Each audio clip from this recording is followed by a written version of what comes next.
I'm going to be dropping this dead red oak here in a few seconds. I'm going to show you how I'm going to do that.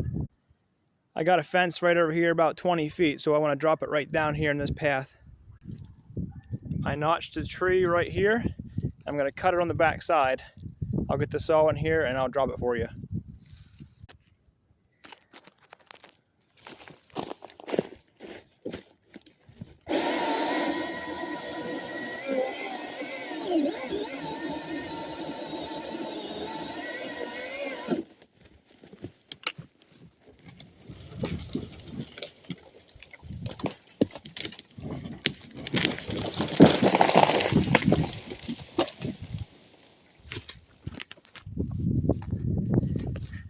That's why we dropped those dead trees. It just broke apart coming down. Unsafe to have around.